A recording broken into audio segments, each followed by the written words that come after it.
Alors aujourd'hui, on va parler de la pyramide alimentaire, la pyramide qui soit va vous faire prendre du gras, soit qui va vous faire brûler du gras. On va comparer du coup la pyramide alimentaire côté PNNS, donc le Programme National Nutrition Santé, donc ce que recommande officiellement l'État. Et puis on va comparer aussi donc avec la pyramide, on va dire paléo, celle qu'on est censé consommer en tant qu'être humain, celle qu'on consomme depuis des centaines de milliers d'années et qu'on a malheureusement oublié avec l'avènement de l'ère industrielle. Donc on va regarder tout ça en détail sur mon écran juste ici.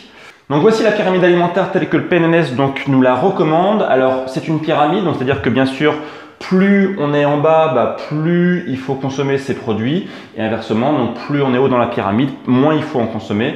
Alors déjà on remarque, donc bon, on va passer ici les boissons, 1 litre d'eau par jour, principalement de l'eau, donc ça bien sûr ça c'est ok, consommer des boissons et de l'eau, ça bien sûr il n'y a aucun souci là-dessus. Alors ce qu'on va tout de suite être choqué, c'est que bien sûr ici on va avoir les céréales, côté PNNS en fait ils nous disent que ce qu'on doit le plus consommer nous en tant qu'être humain, eh bien ce sont des céréales. Chose que, comme vous le savez, on consomme que depuis très rarement dans l'histoire de l'homme. C'est arrivé, on va dire, principalement il y a 10 000 ans. Et avant, on n'en consommait pas du tout. Et aujourd'hui, en fait, on nous dit qu'on doit en consommer principalement.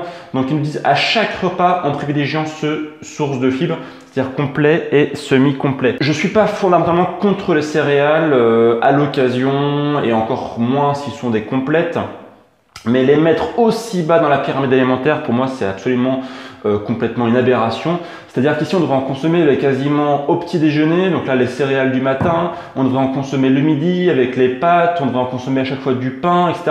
Enfin, on n'a absolument pas besoin de consommer autant de céréales. Surtout que les céréales, vous le savez, ce sont source de glucides principalement, des glucides qui vont se transformer en gras, en fait, si derrière, vous avez une activité physique qui est modérée. Donc, consommer autant de glucides, c'est absolument pas une bonne idée. Et en plus, vous savez que les céréales modernes, notamment le blé moderne, il est absolument, pas du tout recommandé en termes notamment de perméabilité intestinale. En fait, on se rend compte à quel point les gens ont des améliorations importantes lorsqu'on éradique le blé de l'alimentation.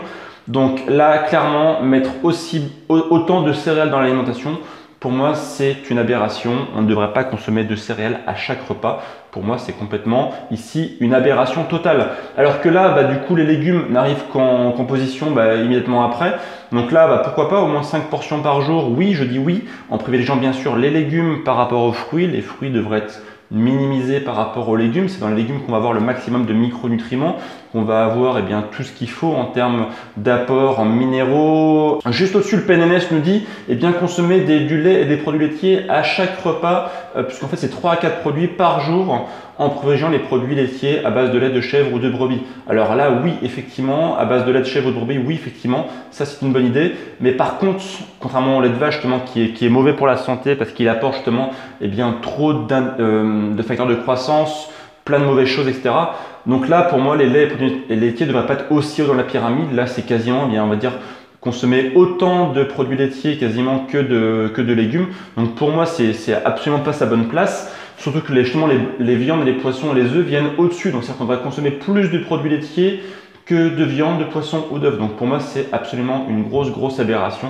Pas mal de mauvaises choses ici en termes de prise de gras aussi, puisqu'en fait on montre que le lait a ce qu'on appelle un fort indice insulinique, c'est-à-dire en fait qui va faire travailler votre pancréas. Donc qui dit pancréas qui travaille à fond dit insuline. Qui dit insuline, dit aussi qu'on va stocker du gras, puisque l'insuline est l'hormone qui sert à stocker, à créer du gras. Donc là, absolument très mauvaise idée. Juste au-dessus des viandes, poissons et œufs, ok, pourquoi pas effectivement, sauf que pour moi, ils sont beaucoup trop hauts dans la pyramide. On devrait les mettre beaucoup plus bas, ça j'en reparlerai juste après. Et puis les matières grasses, ici, limiter la consommation de certaines graisses, oui, mais on ne nous dit pas lesquelles. Pour moi, en fait, ici, le gras devrait être primordial. Le gras, c'est important pour la vie, c'est important pour rester en bonne santé. Notre cerveau est fait principalement de gras. On a besoin de gras pour rester en bonne santé, surtout qu'ils vont apporter énormément de bonnes choses, notamment le bon gras pour tout ce qui est justement acides gras essentiels, notamment les oméga 3. Donc là, ils sont beaucoup trop dans la pyramide alimentaire du PNNS. Et justement, on va en reparler après. Le sucre et produits sucrés, oui, à l'occasion, pourquoi pas. Ici, ils sont tout en haut, sauf qu'ici, on nous a montré une glace. Donc bon, Je ne suis pas fan du symbole qu'il y a derrière, mais à la rigueur, pourquoi pas. Donc maintenant, on va passer à la partie pyramide alimentaire du paléo. Alors dans la pyramide alimentaire du paléo, on va avoir ici bien sûr en bas de la pyramide tout ce qui est fruits et légumes. Ici, c'est la base de l'alimentation. En théorie, on pourrait juste consommer que ça, c'est-à-dire tout ce qui est au-dessus, on pourrait en théorie s'en passer. Tout ce qui est en bas de la pyramide pourrait nous suffire à vivre, on va dire normalement. Alors tout ce qui est bien sûr légumes, fruits, etc. Aucun souci là-dessus. Alors d'ailleurs oui, petite erreur de ma part, ici c'est principalement les légumes en fait qui sont en priorité. On va avoir justement les fruits un peu plus haut. Ensuite, on va avoir donc tout ce qui est viande, poisson et œufs. Alors attention ici, je vous ai mis ça en numéro 2, mais bien sûr ce qu'il faut comprendre, c'est que c'est uniquement ici des aliments de qualité. Comme je vous expliquais récemment sur une dernière vidéo, on ne va pas mettre ici des aliments qui sont de mauvaise qualité. Vaut mieux ne pas consommer de viande ou de poisson s'ils sont issus de mauvaise qualité, notamment de milieux industriels. Donc là, privilégiez plutôt la bonne viande, le bon poisson, les bons œufs, notamment les œufs bio, si possible bleu blanc cœur, comme j'expliquais sur une dernière vidéo. Donc voilà, et à la rigueur, moi j'en consomme ici, on va dire 2 à 3 fois par semaine pour un budget qui est quasiment équivalent au fait d'en manger quasiment tous les jours, sauf que comme j'achète des produits de qualité, c'est le même budget. Juste au-dessus, on va avoir les produits gras comme l'huile d'olive, pourquoi pas du bon beurre issu de lait en fait de vaches qui ont été élevées en liberté, qui ont pu manger de l'herbe toute leur vie. Donc là, important, du bon gras de qualité. Aussi, on peut mettre en place ici tout ce qui est fruits de mer, pourquoi pas, c'est excellent, plein de bons micronutriments, donc là-dessus, il n'y a aucun souci. Au-dessus, on va avoir les fruits. Alors les fruits, bien sûr, hyper important. Vous avez vu que dans la pyramide alimentaire, je les ai mis plutôt haut. Non pas qu'il ne faut pas forcément en consommer, mais si votre but c'est perdre du poids, on ne va pas ici se gaver de fruits. 1 à 2 fruits par jour maximum sera largement suffisant pour les personnes qui veulent perdre du gras. Alors que si jamais vous êtes un grand sportif, que vous êtes plutôt sec, que vous n'avez aucun souci de perte de poids, vous pourrez descendre ici les fruits dans la pyramide alimentaire, il n'y a aucun souci.